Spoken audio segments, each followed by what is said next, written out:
Alright guys, time to take a break from your street racing, train robbing, world saving antics because there's a new Fast and Furious! It's hard to imagine, but it seems like this might be the most action-packed and surprising film in the franchise. After that first trailer dropped, the internet exploded with theories about what might happen in the next chapter. Some of them are pretty crazy, but others are almost certainly going to happen. So let's dive in and see if we can't figure out everything that's going to happen in Fast and Furious 9. Because I'm ready if you are.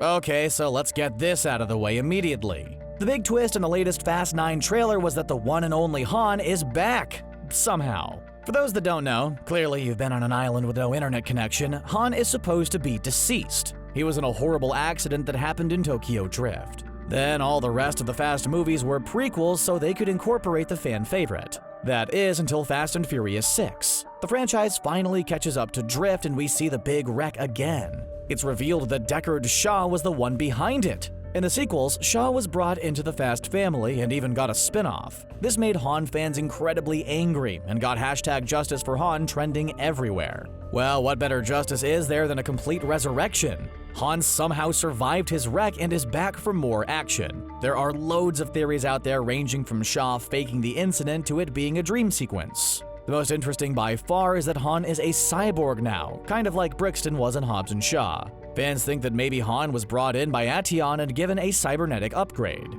This would make him a super soldier and maybe a villain as well. No matter what, it's pretty awesome that Han's back and ready for more. Is it too much to ask for a Han spin-off next? The Fast and the Furious was a low-stakes street racing film about an undercover cop who gets in too deep. This is weird considering the fact that the fate of the Furious is about the team saving the world from a nuclear plot. The franchise has long abandoned any sense of realism in favor of giant action set pieces and increasingly higher stakes. That being said, the franchise is much better off now that it doesn't take itself so seriously. Ever since Fast 5 revitalized the series, it's been a consistently fun ride no matter what bonkers plot twist it tries out. So it's no surprise that fans are speculating that the franchise is probably heading to space. Probably. This is even sort of hinted at when we see a freaking rocket car in the latest trailer. We'll almost certainly live in a world where Dom Toretto drives a souped-up muscle car on the moon. That sounds just as awesome as it does ridiculous. The craziest thing about this is that one of the writers even said it wasn't out of the question. Maybe the last film will just have to be a remake of Armageddon where they'll have to fly their cars up to destroy an asteroid. It's really not the craziest thing that's happened in the franchise. So if you missed all of the #Justice for Han drama, you probably also missed the Vin Diesel-Dwayne Johnson drama. It got pretty crazy for a while as both superstars talked bad about each other. Johnson said some of his co-stars were unprofessional on set, while Diesel had a problem with Johnson's spin-off. All of this drama culminated in Johnson and Diesel barely being together in the last movie. The Rock then spun off with Jason Statham in Hobbs and Shaw, which was a pretty solid franchise starter itself. It'd be pretty ridiculous if there was no mention of all the crazy stuff that happened in that movie. At the very least, it would be funny if they mentioned something about how there are cyborgs in their world now. You'd think that all the Fast people would be on a big text chain about international threats. If you were ever going to text your old buddies about something, evil cyborgs would be a good reason. Diesel and Johnson seem to have put that drama behind them, so Hobbs should at least get a cameo that teases Hobbs and Shaw too. With Jason Momoa as The Rock's brother, how is that not the best idea for a movie ever? Han isn't the only Fast character who didn't get a proper end. In Fast and Furious 6, Han's girlfriend Giselle sacrificed herself to save his life. She fell off a frickin' plane, but there's reason to believe she's still alive. That reason is, of course, that Gal Gadot is now Wonder Woman. If being the world's greatest female superhero, sorry Captain Marvel, isn't enough to get you resurrected, what is? It might seem insane that she could have survived, but Han and Letty literally blew up and they both walked it off. If Han's back, it's only fitting that they bring his girlfriend back too. The franchise owes them and all of us a happy ending. Most of the Fast franchise is hardcore action sequences with lovable rogues and their awesome cars. Then there's that one scene in Furious 7 that made grown men cry like toddlers did when Mufasa fell into the wildebeests. The cartoon one, not the National Geographic video game cutscene one from the remake. It's, of course, the scene where the late Paul Walker made a CGI cameo and rode off into the sunset. Even talking about it now is just... Oh, it's all coming back. You'll always be my brother. Anyway, we've seen that they have the CGI Brian down, thanks to Paul Walker's brothers, and he could still return to the franchise. They've even said in interviews that they would love to return for more action. So why can't Brian come back for one more mission? How about a Han Solo-style scene where he saves the day at the very last minute? Then they can make us feel all the feels again.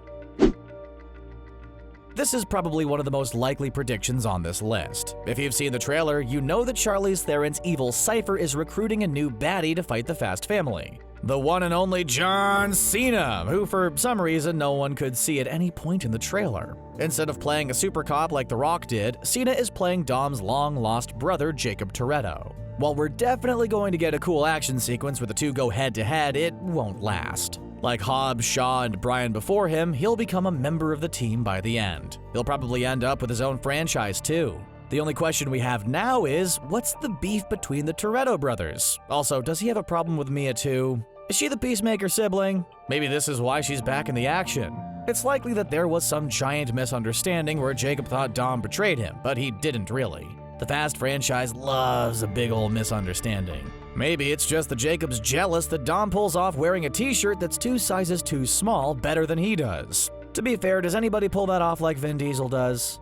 The Fast franchise has landed some big names over the years. Jason Statham, The Rock, Charlize Theron, Kurt Russell, and the one and only Helen Mirren, to name a few. It goes without saying that the franchise will nab a few more big names before it's done. There are several action stars who would be perfect for this generation's most action-y action franchise. Probably the actor who would be the most at home in the Fast world is the Terminator himself, Arnold Schwarzenegger. He was the guy who set the ridiculously jacked physique that all of the Fast characters have aspired to. Perhaps no actor would look more at home driving a car into the air and jumping out before it explodes. The other muscly action star that comes to mind is Mr. Rocky Rambo, Sylvester Stallone. He's somehow managed to keep his guns well polished despite being in his 70s. We've never met Father Toretto. Sure, he supposedly bought it when Dom was a kid, but that doesn't mean anything in this franchise. Maybe he was a secret agent and he faked the accident to spare his family. That sounds exactly like the sort of twist they would do.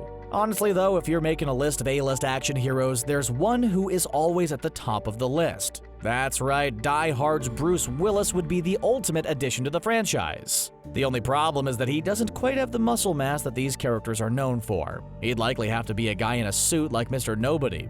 Speaking of him,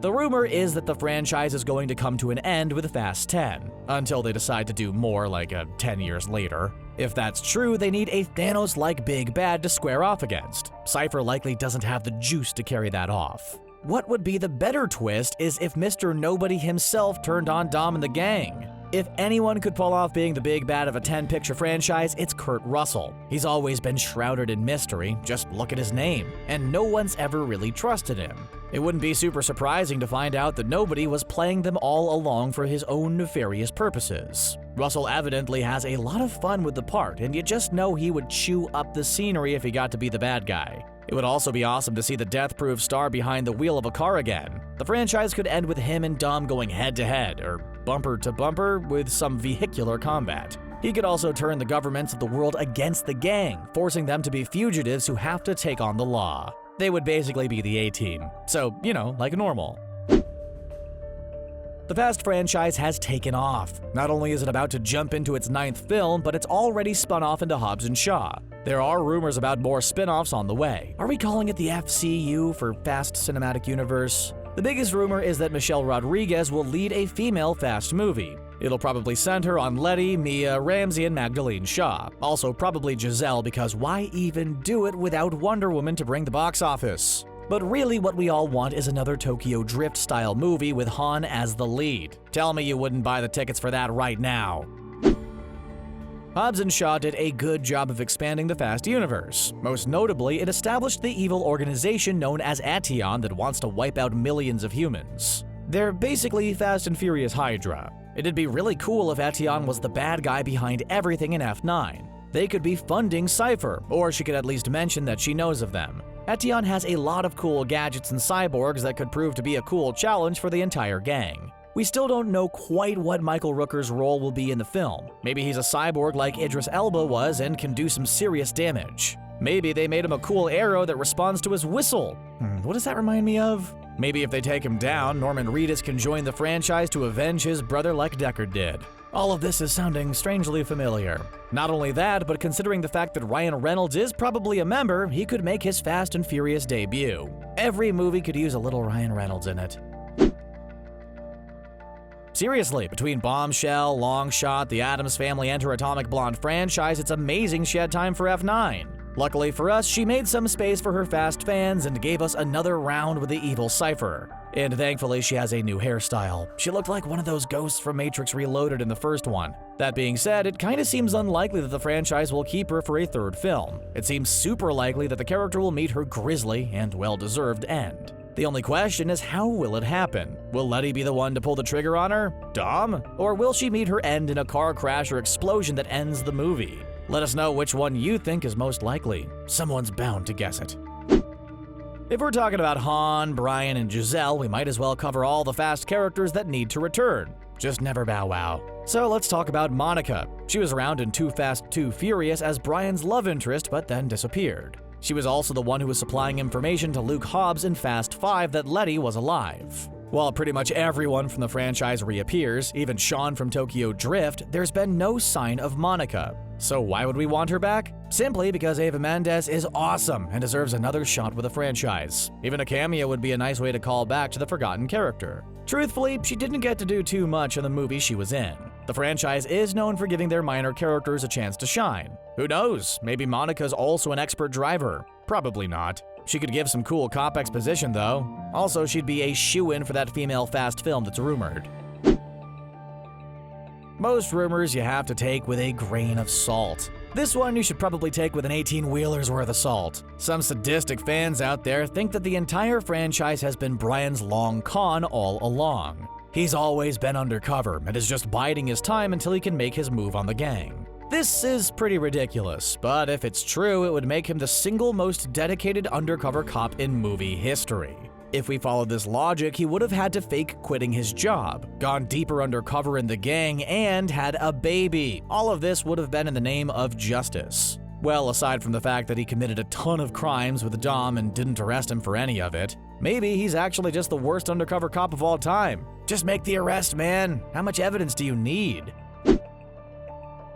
Of all the redemptions in the franchise, Owen Shaw's is one of the most unlikely. The only one who even rivals him is his brothers. He made his big redemption when he saved Dom's son. In the Fast franchise, that pretty much makes up for all the evil stuff he did as a villain. Now that he's out of his coma, however, that means he's good to join the team properly. It's unlikely that Owen will show up in F9, but this franchise is full of surprises. The gang's going up against magnet helicopters and drones. They might need an ace in the hole. It would also be cool to see Owen and Han team up. Considering the fact that Deckard supposedly got revenge on Han over Owen, it would be interesting to see them work together. They might just be the frenemies of this movie now that The Rock and Statham have moved on. It's much more likely that he'll be saved for Hobbs and Shaw too. That's not to say he can't do both. It's not like Luke Evans has a lot going on. Maybe there'll be a scene like in Endgame where Dom will assemble the entire Furious Avengers.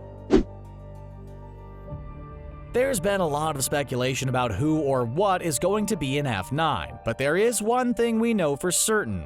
When everything's over and the world's been saved again, Dom will give some sort of speech about how it's all about family. The movie will probably start with him and Letty together with Dom's kid. He'll get the entire group together over a meal or some drinks and talk about how this is all that matters. Then the next scene will be when the conflict happens. It's possible that this movie might have the most family of all the films. He literally has a son and his long-lost brother in the film. There are two options for his fate. Dom's possibly going to take Jacob's life and talk about how real family is the one you choose. Or he's going to reconnect with Jacob and talk about how family is the only thing that matters in the end. Either way, he's going to concentrate on the whole family thing. It's pretty much his go-to. You know, aside from riding cars off the sides of mountains without worrying about it. And there you have it, all the best theories about the new Fast and Furious movie. Which theory do you think's going to happen? Let us know in the comments, and don't forget to like and subscribe for more from The Binger.